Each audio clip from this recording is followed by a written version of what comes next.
If you're going to get noticed at work, if they're going to see you as promotion material, they're going to notice your resilience or your lack of resilience.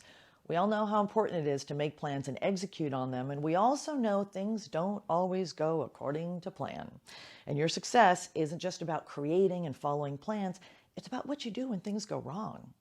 When things get off track, a lot of people fall apart. They were on a roll and on their best behavior when things were good, but now it's a different story. And the question isn't so much, can you shine? The question is, can you shine through? People aren't just going to see how you handle the good times, but also how you handle the hard times. That's the test of whether you're promotion material or not. So here are 3 components of resilience. First, resilience starts with observation. Observe yourself. Observe how you're feeling, frustrated, disappointed, scared, angry. You have to let yourself feel your feelings. And then go further, observe yourself feeling those feelings. This starts to give you a healthy separation from the feelings so you don't react from them in a way that's bad for business and bad for relationships. In other words, you say things or you do things that are going to backfire on you. So when you can start with observation, you're well on the road to showing that you're resilient instead of reactive. Second, part of showing your promotion material is showing that you're resilient, and resilience is really about your mindset. You're working away and something goes wrong. Where are your thoughts when that happens?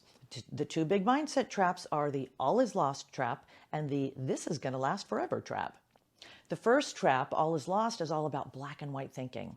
One thing is bad, so everything is bad. Psychology is really clear on this. When you let yourself fall into that knee-jerk belief that all is lost, and when you stay there, that's when you have a problem.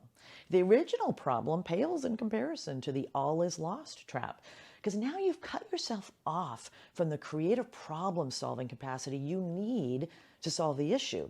This is why placing blame is so rampant in companies and politics and society, because people let themselves fall into black and white thinking, and they're stuck in the problem. And it gets even worse with the second trap, the this is going to last forever trap, or it's bad now, so it's always going to be bad.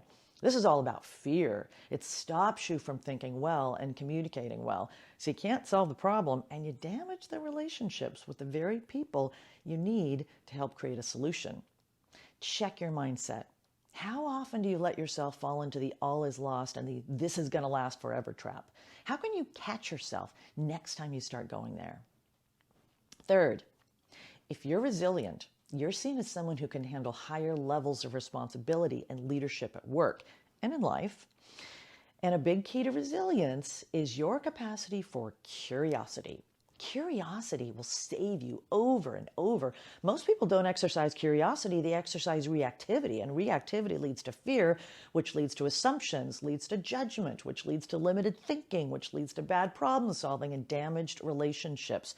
And the antidote to reactivity is curiosity. When you make the choice for curiosity, it's always a choice, you open up whole new worlds for yourself. 2 primary things happen when you exercise your curiosity. First, you find out things you didn't know. That means you have more information. Information is knowledge. Knowledge is power. So you now have more information and knowledge to help you solve the problem. Second, you improve your relationships. When people feel like you're judging them, they don't want to work with you. When they feel like you're genuinely curious about their point of view, they do want to work with you, which only brings you more power to solve the problem, because now you can do it together. Your resilience can get you promoted at work. When things go off track at work and in life, it's worth it for you to observe yourself, for you to avoid the traps of all or nothing and it's going to last forever thinking, and activate your curiosity.